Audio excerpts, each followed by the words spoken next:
हमारे YouTube channel Gurukul classes Biraul में आपका एक बार फिर से स्वागत है। आज हम लोग human health and disease chapter में जो टॉपिक पढ़ने जा रहे हैं उस डिजीज का नाम है प्लेग। प्लेग को हम लोग ब्लैक डेथ के भी नाम से जानते हैं।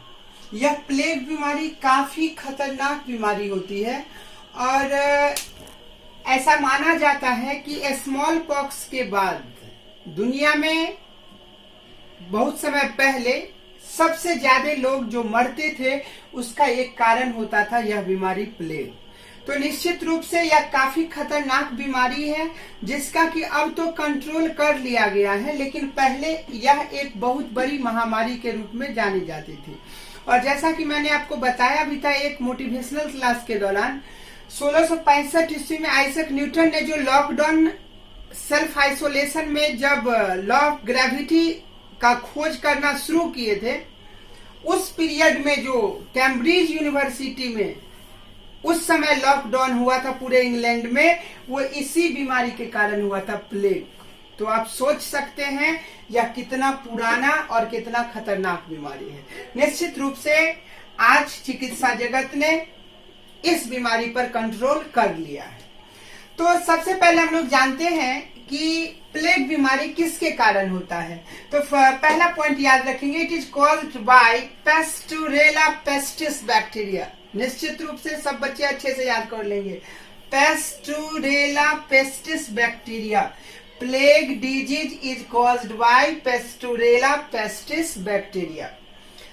It can be spread by air, यह हवा के माध्यम से एक संक्रमित व्यक्ति से एक स्वस्थ व्यक्ति में फैलता है, and direct contact to patient, या फिर किसी संक्रमित व्यक्ति से आप सीधे संपर्क में आते हैं तो भी यह बीमारी एक से दूसरे में ट्रांसफर होती है।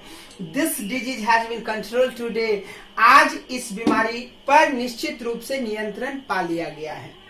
यह एक्चुअली में बीमारी जो है ये कैसे फैलता है, कैसे इन्फेक्शन होता है, तो पहले तो ये समझ लीजिए कि यह मनुष्य का तो बीमारी ही नहीं है, यह बीमारी है चूहे की, और चूहे से यह बीमारी फैलता है मनुष्य में, और फिर हम लोग इस बीमारी से हमारी मृत्यु तक हो जाती है। तो कैसे होता है इन्फेक्शन, गौर कीजिएगा।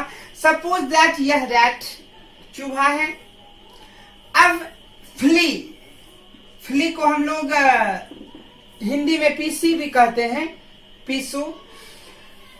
तो यह जब एक इन्फेक्टेड रैट को, जिसमें यह पेस्टुरेला पेस्टिस बैक्टीरिया है, उसने क्या किया, बाइट किया, काटा। काटने के बाद वो अब एक दूसरे चूहे को जाकर क्या किया, काटा।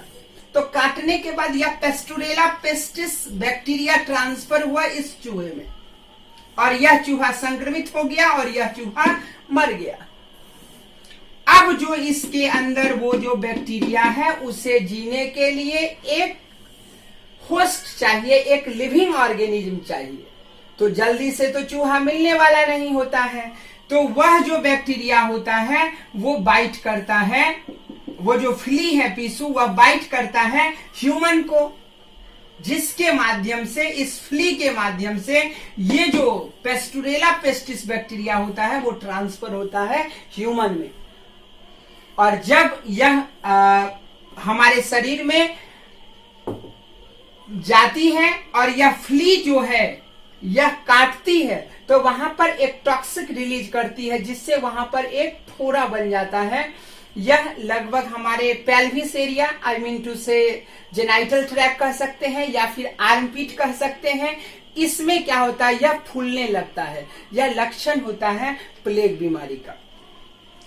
इसके जो सिम्पटम है प्लेग डिजीज के, वो है फीवर एंड चिल्स, बुखार और ठंडा लगना, हेडेक, सिर दर्द, muscle pain, general weakness, and sometimes large number of red blood cells destroy. और कभी कभी प्लेग में क्या होता है, जब यह डेंजरस कंडीशन में होती है, हमारे आरबीसी जो होते हैं ब्लड में, वो काफी अधिक मात्रा में नष्ट हो जाते हैं। प्लेग बीमारी से हम लोग कैसे बचते हैं, कैसे रोकथाम करते हैं, तो सबसे पहले हम लोग याद करेंगे यूजिंग एंटी प्लेग वैक्सीन। जो प्लेग के विरुद्ध काम करने वाले वैक्सीन हैं का हम लोग उपयोग करते हैं यूजिंग ट्राइसाइक्लिन एंड स्ट्रेप्टोमाइसिन एंटीबायोटिक्स। और ये ट्राइसाइक्लिन और स्ट्रेप्टोमाइसिन एंटीबायोटिक का भी प्रयोग हम लोग प्लेग बीमारी से प्रिवेंशन में करते हैं। नेक्स्ट डिजीज जो हम लोग पढ़ने जा रहे हैं वो है वूपिंग कफ। वूपिंग कफ जिसे हम लोग पर्टूसिस के भी नाम से जानते हैं, जिसे हम लोग हिंदी में कुकुर खांसी के भी नाम से जानते हैं। तो कहें तो वूपिंग कफ, पर्टोसिस या फिर कुकुर खांसी। It occurs in children by Bordetella pestis bacteria. तो कॉजेटिव एजेंट हम लोग 1 बाय 1 करके सबका याद रखेंगे। बॉर्डीटेला पेस्टिस बैक्टीरिया के कारण होती है वूपिंग कफ। वूपिंग का मतलब होता है लाउड साउंड, अर्थात वो जो व्यक्ति जो संक्रमित होता है वूपिंग कफ से उसकी आवाज भारी हो जाती है। वो जो सांस लेगा तो एक ऊंचे स्वर में सांस लेता है। आईपी का मतलब इंक्यूबेशन पीरियड, अर्थात यदि किसी व्यक्ति के अंदर यह बॉर्डीटेला पेस्टिस बैक्टीरिया प्रवेश कर चुका है तो वो लक्षण जो दिखाई देगा वो लगभग 10 से 16 डेज मतलब 2 हफ्ता के बाद इसके लक्षण दिखने शुरू हो जाते हैं। वूपिंग कफ का सिम्पटम स्नीजिंग, छींकना लगातार, सीरियस कफिंग, और जब खांसी होती है तो काफी लंबे समय तक 1-1 मिनट 2-2 मिनट तक कंटिन्यू खांसी होते रहती है। रनिंग नोज अर्थात नाक का हमेशा बहना, लो फीवर हल्के मात्रा में बुखार भी, बॉडी में का टेम्परेचर हल्का हाई हो जाता है, ये सारे सिम्पटम है, लक्षण है वूपिंग कफ के। नेक्स्ट है कंट्रोल, और कंट्रोल में हम लोग सबसे पहले बात करते हैं यूजिंग एरिथ्रोमाइसिन एंटीबायोटिक्स। और हम लोग वूपिंग कफ से बचने के लिए जो एंटीबायोटिक का यूज करते हैं उसका नाम है एरिथ्रोमाइसिन। और दूसरा है वैक्सीन ऑफ डीपीटी, और डीपीटी का टीका भी मददगार होता है वूपिंग कफ के लिए। डीपीटी का फुल फॉर्म होता है डिप्थेरिया पोलियो टिटेनस। तो आज के लिए बस इतना ही, अगले क्लास में हम लोग आपसे मिलेंगे।